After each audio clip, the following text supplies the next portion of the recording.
Bamfordrose, and another question of the week. This week, when someone was booking their car in for service here, they were approaching quite high miles, and like most people in the Aston world, they've soaked up a load of information that you can find on the internet.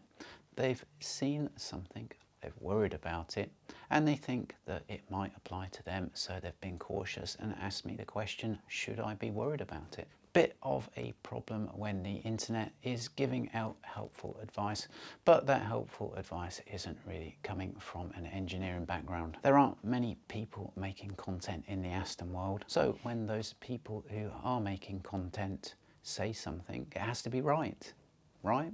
I have been told that the fuel systems on these start to show signs of issues, so the fuel pump and that check valve start to show signs of issues around about 100,000 miles is when it begins. Mine only has 90,000. The issue started when I had about 80,000, maybe even 70-something thousand. So apparently that car has suffered some problems with its fuel system. Fortunately, whenever you have a problem with your fuel system, you don't have to put your thinking cap on. This is because the fuel system combined with the fly-by-wire throttle drive system is one of the most regulated, diagnosed systems on the car. If you are just a slither of a few psi under the minimum rail pressure when the engine is running, if you fail the diagnostic checks when you turn your engine off, and you are a slither below the fuel pressure within a few seconds after turn off, if the voltage input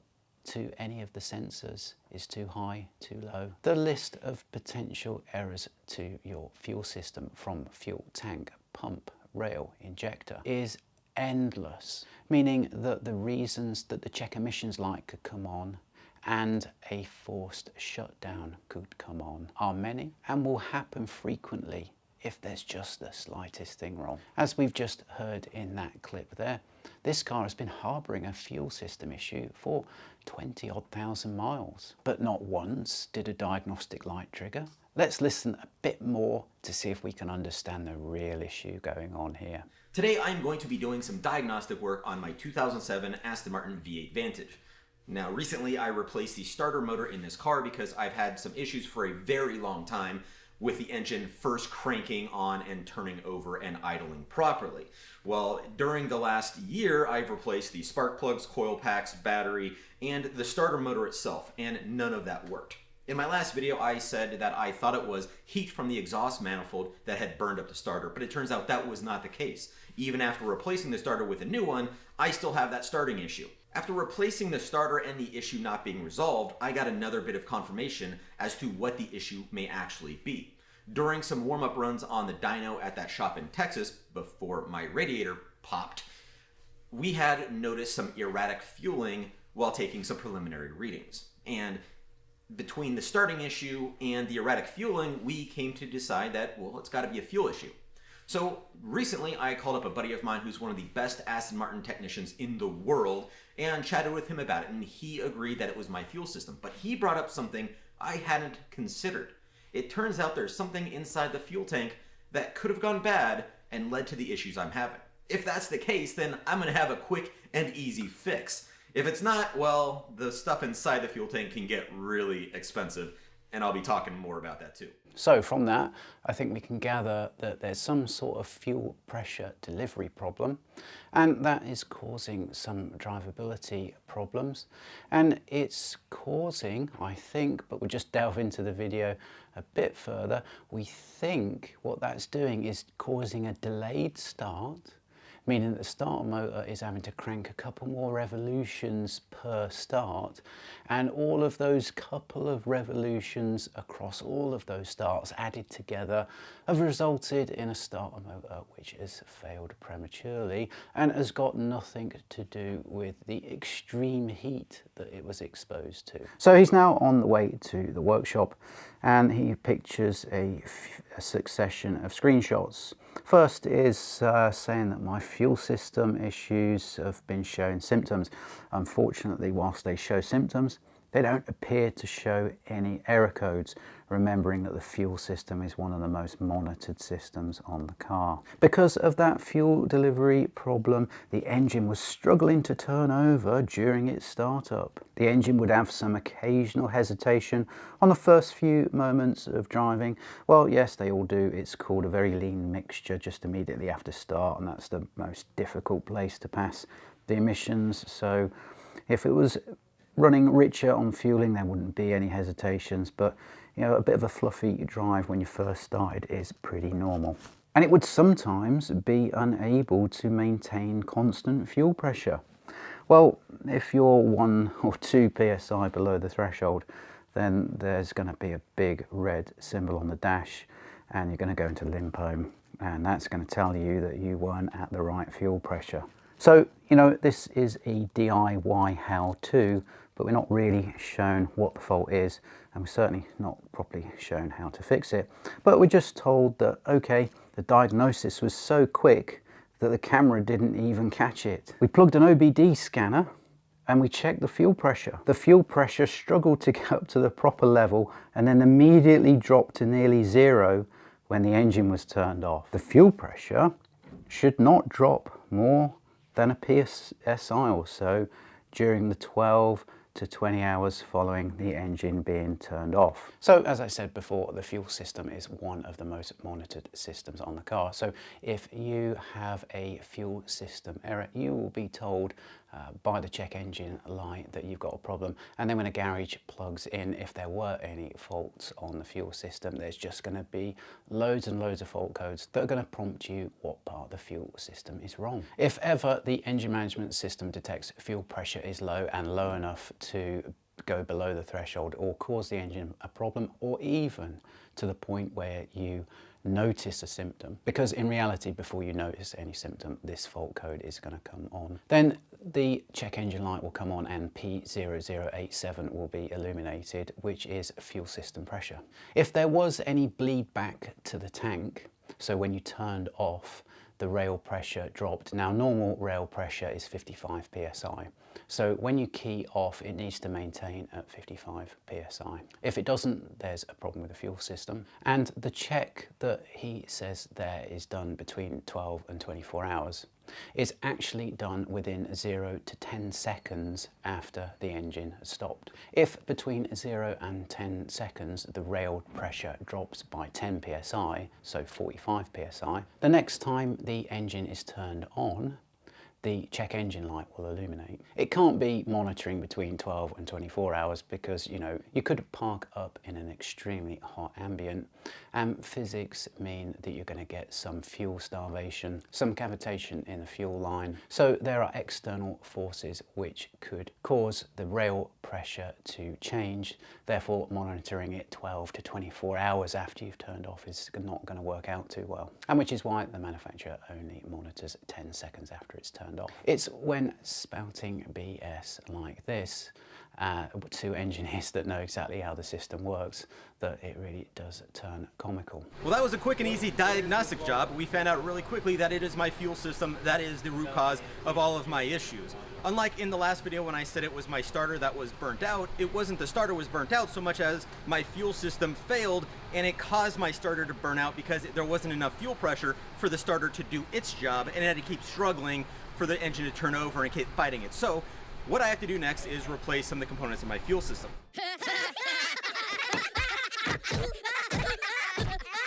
So that's low fuel pressure, which isn't detected by fault code, which has been driven for 20-odd thousand miles without detecting a fault code on one of the most strictly monitored systems on the car, has caused the starter motor to turn the engine over a couple of revolutions each time the engine has started. And across that mileage, those extra few revolutions have caused the starter motor to fail.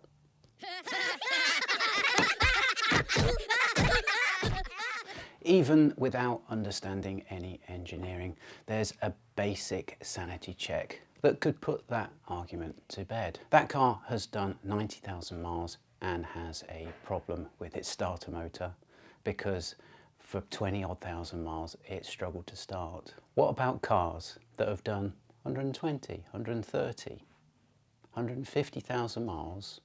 So they've started all of those revolutions and they're still on the same starter motor. I think, Rich, you called it right the first time. Someone is asking about upgraded manifolds and asks, I've heard a ceramic coating is recommended, otherwise the engine bay could overheat. Within the last week, someone has phoned here and asked pretty much the same question.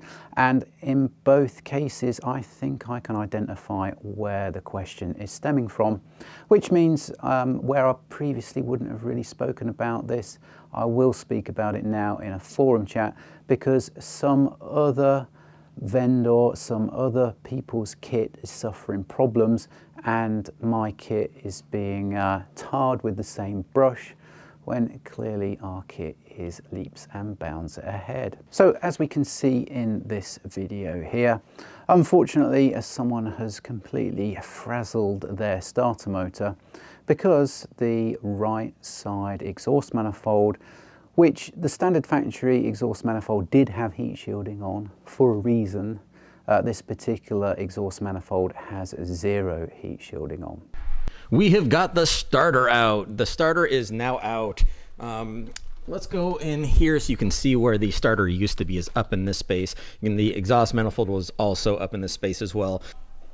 So the issue that I had with my original starter was that it got burnt up. I mean, even 2 hours after the car had been sitting, when the engine was bone cold, the starter was still actually radiating heat. That's definitely a bad sign. So let's try and find out why this starter motor is becoming hotter than the sun. So here's a still picture from another part of the video.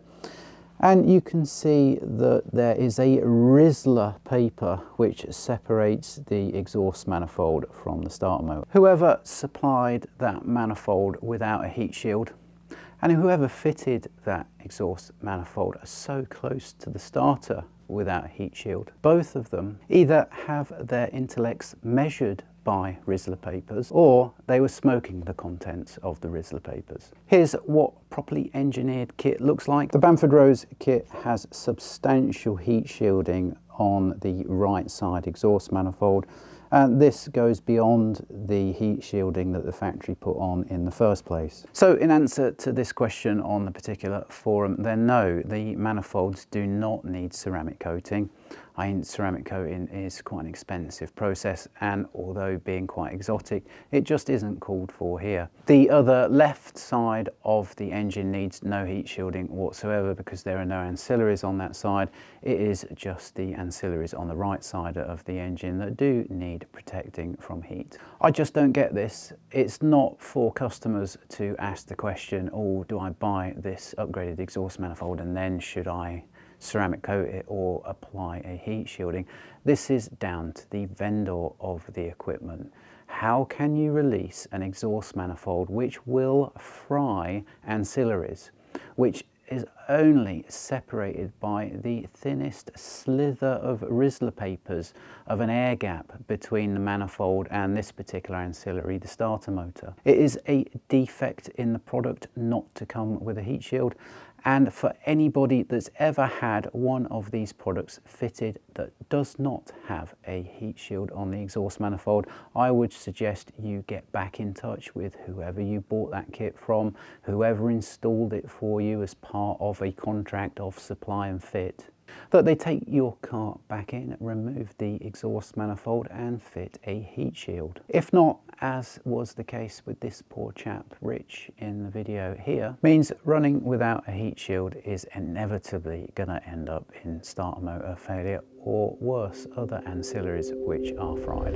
Okay, I think we can conclude that we don't have to worry about that particular fuel starvation issue, and now we can get to the real issue. This was an important video to make because I had said that in the previous video, I had said that I thought it was because my exhaust manifolds had burnt up my starter that I was having starting issues, when it turns out that wasn't the case at all. So again, I think I've apologized to Stuart and Velocity AP a few times, but I do apologize for getting that wrong.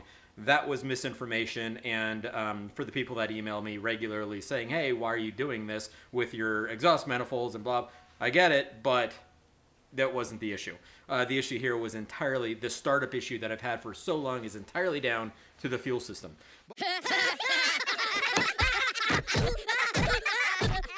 So here's where we can think with an engineering mind and disprove the fuel system theory yet further.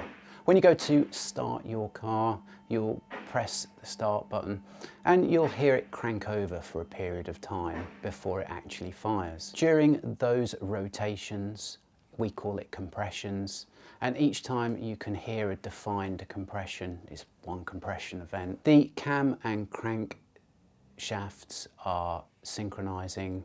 Throttle body is got in a reference condition, fuel pressure is set, the engine is getting itself ready to fire. That time, that number of revolutions to fire is consistent, it's always set.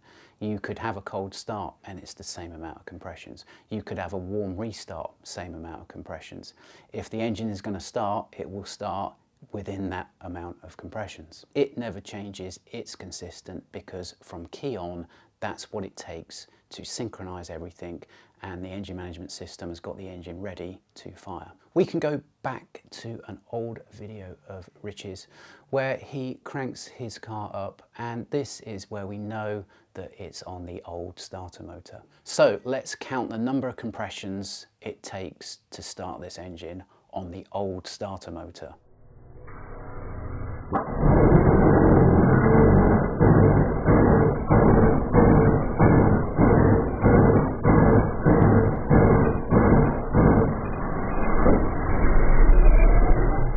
Now on the fresh new starter, let's count the number of compressions it takes to start the engine.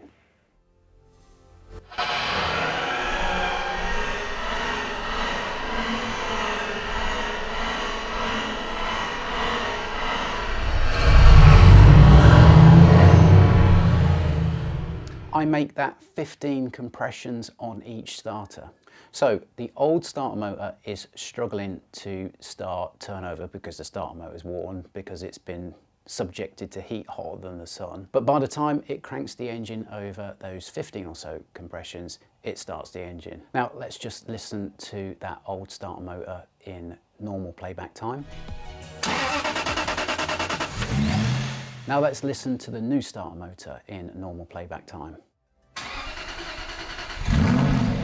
So now you can see that that new starter motor is turning over the engine a lot faster, but crucially it's still taking those 15 compressions. Therefore, on your old starter motor, you didn't have a delay to start because of your fuel system. We know this to be BS. You had a delayed start just because that starter motor had to take extra time to achieve the set number of compressions. So there you have it. If you've got a problem with your fuel system pressure, just let the onboard diagnostics do their thing, and a dashboard error warning light will help you. If your upgraded exhaust manifolds don't have a heat shield, they will in time fry your starter motor. And in the interests of public safety, I've omitted a lot of the fixing my fuel system video because the sections where some pipe was attacked by a box cutter isn't something a skint 16-year-old would do to their moped. And if you do want to further your DIY knowledge of cars, you'd be probably better off purchasing the range of Janet and John Do Car Fixing on Amazon series rather than watching this. Hope you like that question of the week, and we'll see you on the next one.